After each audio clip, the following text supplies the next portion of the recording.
Imagine a decade where filmmakers shattered every moral line and censors simply gave up trying to contain them. The 1970s were a wild battlefield of celluloid rebellion. These were not just films, they were cultural grenades that exploded in the face of decency laws. Some countries burned their reels, others locked them away. Tonight, we unearth 15 of the most brutal exploitation movies that censorship could not silence. Number 15. Cannibal Holocaust, 1979. When Cannibal Holocaust premiered, it was less a movie and more a cinematic crime scene. Directed by Ruggero Deodato, it told the story of a documentary crew that vanishes deep in the Amazon, only for their shocking footage to reveal what really happened. The film blurred fiction and reality so completely that the director was arrested under suspicion of murder. Authorities believed the actors had been killed for real. Banned in over 50 countries, this Italian shocker was accused of glorifying violence and crossing every ethical boundary. Several scenes were deemed so realistic that censors called it obscene. Even the animals used on set became a lightning rod of controversy, fueling worldwide outrage and protests. Behind the scenes, Deodato fought his own war against prosecutors producing the supposedly dead actors in court to prove their survival. The marketing team had forced them to disappear for a year to maintain the illusion of authenticity. Critics called it sickening, but decades later, film scholars studied it as the first found footage narrative, a grim prophecy of modern horror realism. Despite being banned, its myth only grew. Today, Cannibal Holocaust is both reviled and revered, a disturbing reminder that some films bleed into reality too convincingly to ignore. Number 14. I Spit on Your Grave, 1978. Few exploitation films sparked as much fury as I Spit on Your Grave, directed by Mir Zarki. Initially dismissed as trash, it told the harrowing story of a woman who exacts revenge on her tormentors with unrelenting brutality. Critics in the late 70s called it the most dangerous film ever made, while censorship boards across America and Europe demanded its immediate ban. What most did not know was that the story was inspired by a real event Zarki witnessed. He claimed to have helped a woman who had suffered a violent assault in New York and vowed to depict her vengeance without Hollywood polish or sympathy for her attackers. That authenticity terrified censors who believed the film would destroy social morality. Behind the scenes, distributors battled lawsuits and even threats of violence for showing the film. Newspapers refused to run its posters, while theaters were vandalized for screening it. But underground audiences embraced it, calling it raw feminist fury long before the term became mainstream. Over time, the film's reputation transformed from filth to phenomenon. Modern critics re-evaluated it as a brutal commentary on vengeance and gender power. Banned, then celebrated it, proved that sometimes art born in outrage survives long after society's denial fades. Number 13. The Last House on the Left, 1972. Before he made nightmares out of teenagers, Wes Craven unleashed one of the most shocking debuts in cinema history. The Last House on the Left arrived like a hammer to polite culture. Marketed as inspired by a true story, it followed two teenage girls kidnapped by a gang whose cruelty pushes a family to commit unthinkable revenge. Shot on a tiny budget, the film's gritty realism made audiences believe they were witnessing something forbidden. Censors across the United Kingdom and Australia banned it, immediately calling it sadistic beyond reason. The British Board of Film Classification refused its release for decades, even after heavy cuts. What fueled the horror was not just what happened on screen, but how real it felt. Craven used documentary-style lighting and untrained actors to heighten discomfort. Critics walked out during screenings, and one projectionist in New York reportedly fainted. Yet underground film clubs treated it as rebellion against sanitized Hollywood morality. Behind the scenes, Craven struggled with guilt for what he had created. He later admitted that he never intended to make something so disturbing, but realized it exposed the darkness lurking beneath suburban civility. The film's tagline said it best: it is only a movie, but audiences could never fully believe that again. Number 12. Fight for Your Life, 1977. When Fight for Your Life hit American theaters, it was so explosive that police were stationed outside screenings. Directed by Robert A. Endelson, this grindhouse revenge thriller pushed racial tension and brutality to a level that terrified distributors. The story follows a black preacher and his family who are taken hostage by three escaped convicts. What begins as a home invasion spirals into a war of ideology, vengeance, and shocking violence. The film's unfiltered dialogue and grim realism made it one of the most controversial releases of the decade. Censors in the United Kingdom called it a national threat and refused classification for decades. Critics described it as pure exploitation that could incite riots. The racial slurs used in the film were so extreme that even the actors reportedly broke down during shooting. Behind the scenes, the cast and crew endured constant tension. Endelson claimed that the film was meant to expose racism, not glorify it, but few believed him. In some states, screenings were canceled after protests broke out and newspapers demanded a full ban. Despite its disappearance from theaters, the movie became a whispered legend among collectors and film historians. When it resurfaced on home video in the 90s, it found new appreciation for its raw depiction of American hate. Fight for Your Life remains a disturbing time capsule of a country tearing itself apart through cinema's most dangerous mirror. Number 11. Ilse She-Wolf of the SS, 1975. There are exploitation movies, and then there is Ilse She-Wolf of the SS, a film that broke every conceivable rule. Directed by Don Edmonds and produced independently in Canada, it depicted a sadistic camp commandant conducting experiments on prisoners during World War II. The film was meant to shock, and it succeeded beyond its creator's darkest expectations. When it premiered, critics called it the most depraved movie ever made. Governments banned it in dozens of countries, including the entire United Kingdom. Even Germany refused to allow screenings despite the film being fictional. Censors condemned it as obscenity masquerading as history. Behind the scenes, lead actress Diane Thorne reportedly struggled with the role, calling it psychologically draining. The low-budget production shot at a rented set, originally built for a historical drama, adding eerie realism. Crew members described the atmosphere as unsettling from start to finish. Public outrage made it vanish from mainstream circulation, but its underground popularity exploded. Bootleg copies spread across Europe like contraband.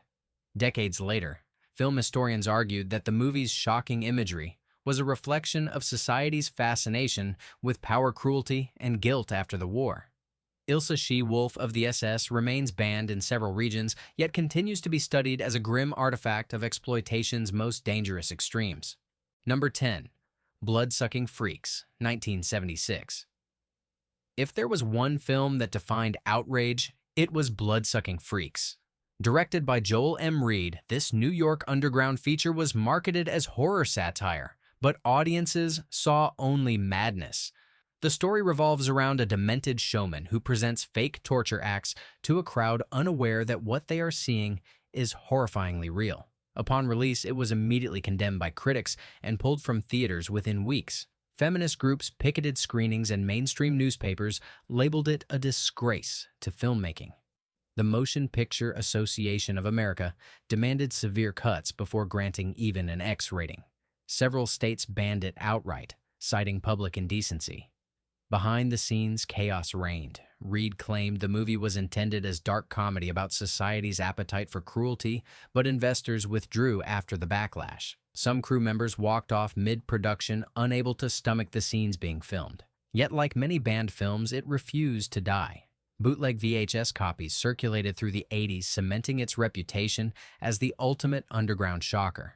Modern critics view it as grotesque satire of consumer culture's obsession with suffering. Blood-Sucking Freaks may have been banned nearly everywhere, but its infamy guaranteed it would never be forgotten. Number 9. Thriller, A Cruel Picture, 1973.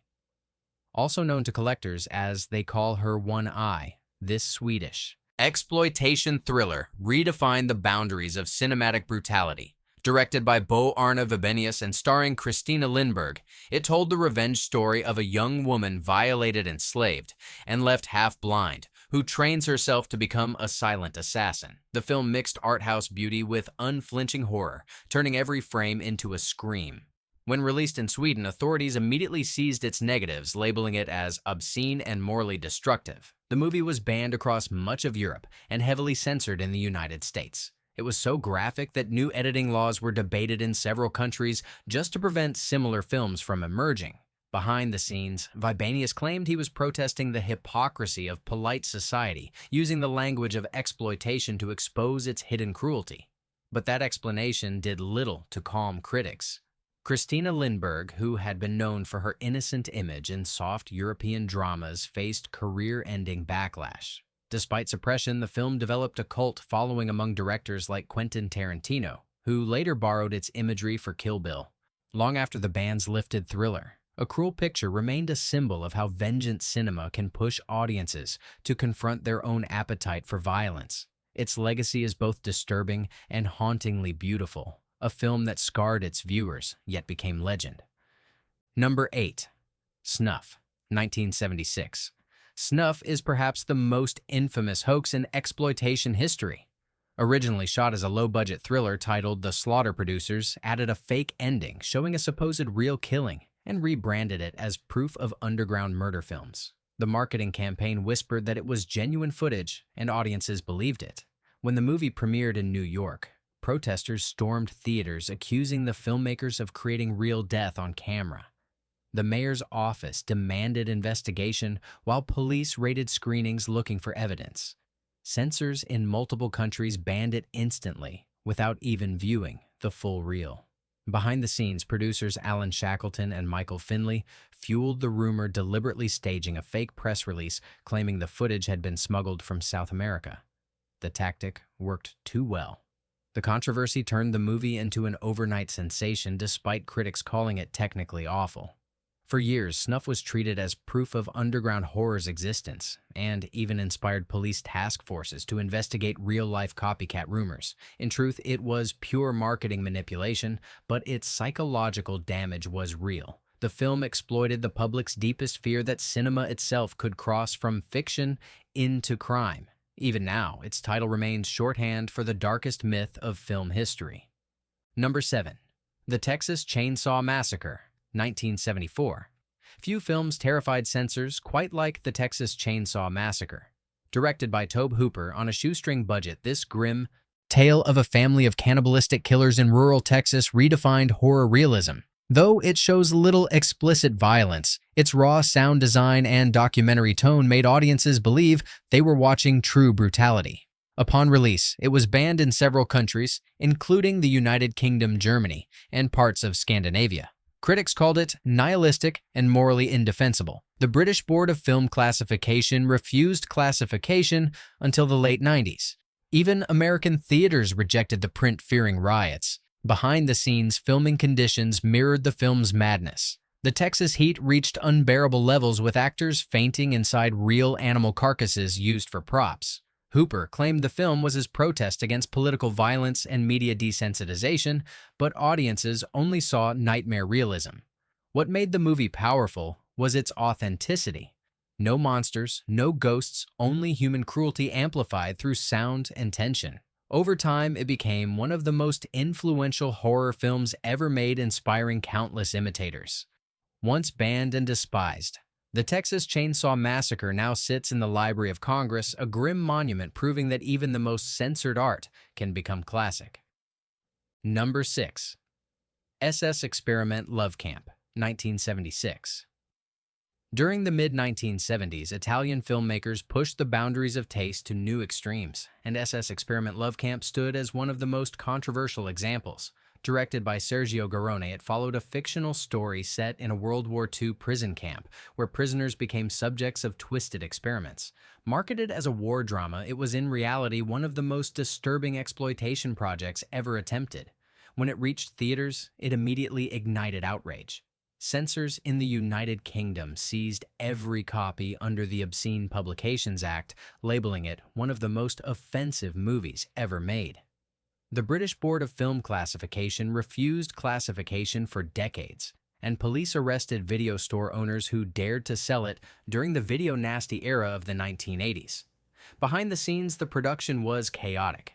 Garone shot the film in abandoned military locations in Rome to save money, using improvised sets and minimal lighting to create a grim documentary tone. The cast worked under brutal conditions, many later expressing regret for participating.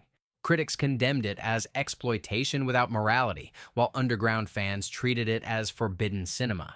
Decades later, historians re-examined the film as part of the Nazi exploitation cycle that reflected Europe's lingering guilt and fascination with wartime power. Though banned and reviled, SS Experiment Love Camp survives as a warning of how far filmmakers once went to provoke audiences, and how fear of history can still spark outrage when art dares to confront it head-on. Number 5. Faces of Death, 1978. When Faces of Death appeared, it claimed to be a documentary about real human mortality. What audiences saw were graphic recreations mixed with authentic footage from accidents and medical archives. Directed by John Allen Schwartz under the pseudonym Conan Leselaire, it became the most infamous pseudo-documentary of the decade.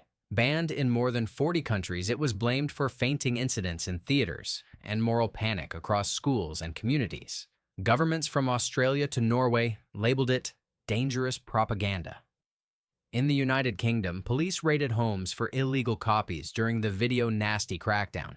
Behind the scenes, much of the movie was staged with actors and practical effects, yet its seamless blending of real and fake footage convinced millions otherwise. Schwartz defended it as a philosophical project about society's obsession with death, but critics dismissed it as cynical exploitation.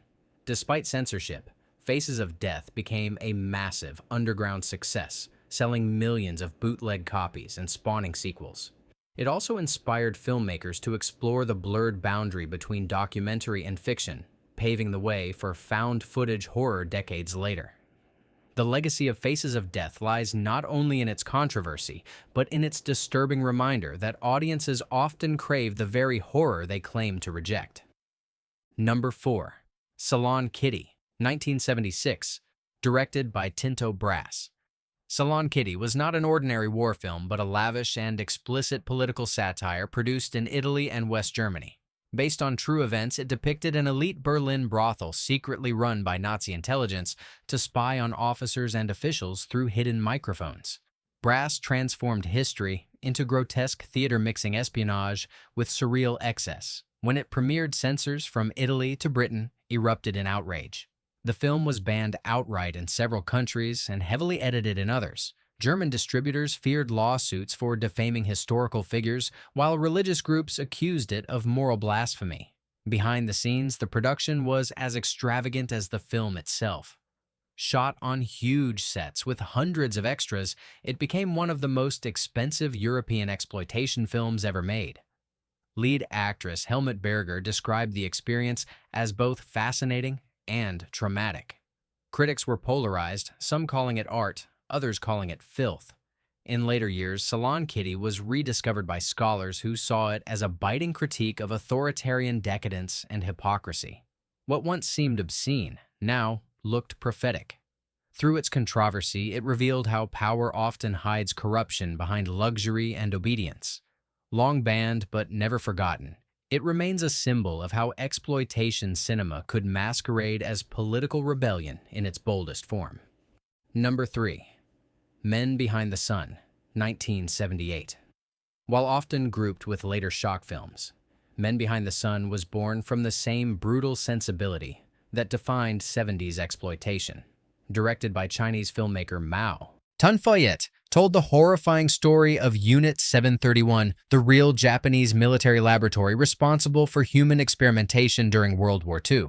The film's mission was historical exposure, but its execution left audiences traumatized. Upon release, it was banned in Hong Kong, Singapore, and Australia. In Japan, theaters refused to screen it, fearing diplomatic outrage. Censors called it psychologically harmful and claimed its realism could trigger national unrest. The film was so shocking that some viewers fled screenings midway. Behind the scenes, the controversy was relentless. Mu Tunfei insisted the movie was meant as a memorial for victims, but critics accused him of exploiting history. Special effects were so convincing that rumors spread he had used real corpses. The director had to publicly prove that every sequence used prosthetics and animal remains sourced from laboratories, not morgues. Despite outrage, Men Behind the Sun forced open conversations about wartime crimes long buried under denial. It blurred the line between exploitation and education, standing as one of the few films that used shock to demand remembrance. Today, it is studied in film schools and museums banned for decades, yet vital in exposing truth through unbearable imagery. Number 2. Emmanuel in America, 1977. Italian director Joe D'Amato specialized in walking the razor's edge between art and scandal, and Emmanuel in America may be his most notorious work. The film follows a wealthy woman of mystery who stumbles upon a secret underground world of extreme human depravity. Though disguised as a sensual travelogue, it evolved into one of the most disturbing European exploitation features of the decade. Censors across the globe banned it outright.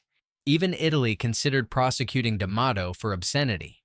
In America, it never saw theatrical release and existed only in shadowy import copies circulated among collectors. The controversy stemmed from sequences that blurred illusion and documentary claiming to expose black market cruelty. Behind the scenes, D'Amato and his crew shot guerrilla style across Venice, New York, and Jamaica, using real environments instead of studio sets to heighten realism. Actress Laura Gemser endured public backlash, though she defended the project as a critique of voyeurism. Critics, however, called it indefensible, and mainstream distributors disowned it completely. Over the decades, the film transformed from forbidden art to academic case study in censorship history. Scholars now analyze it as commentary on desensitization and moral blindness during the media explosion of the late 70s. Still banned in several regions, Emmanuel in America remains the perfect example of how European exploitation blurred freedom with fury and left moral authorities trembling. Number 1. Salo, or The 120 Days of Sodom, 1975. Few films have tested human endurance like Salo, or The 120 Days of Sodom, directed by Pier Paolo Pasolini. This adaptation of the Marquis de Sade's text relocated the story to the final days of fascist Italy. It portrayed aristocrats who imprison youths in a mansion of ritual humiliation, power, and despair. It was not meant for entertainment, it was meant to confront civilization's soul. When it premiered, the response was explosive. Banned in Italy for blasphemy and obscenity, prohibited in the United Kingdom, and destroyed in Australia, the film became legend before most audiences even saw it. Critics were divided between calling it masterpiece and madness. Pasolini faced death threats and was murdered shortly before release, adding mystery and tragedy to the film's legacy. Behind the scenes, the production was tense and secretive. Pasolini shot in isolation, fearing leaks and government spies. Cast members later confessed that the emotional toll lasted for years. The director himself called the film an allegory of power devouring innocence, a metaphor for fascism, consumerism, and moral decay. Decades later, Salo is still banned in several countries, yet preserved in major film archives as essential art. It stands as proof that cinema can be both unbearable and necessary, forcing society to face what it denies. Pasolini's final work remains the crown jewel of banned exploitation, an act of defiance that outlived its creator. From jungles to war camps, from false documentaries to fascist palaces, these 15 films tore through censorship like blades through celluloid. They provoked fear, anger, and fascination and changed cinema's limits forever. So, which of these brutal masterpieces do you think went too far and which spoke uncomfortable truth? Watch, reflect, and remember to subscribe for more forgotten stories from the edge of film history.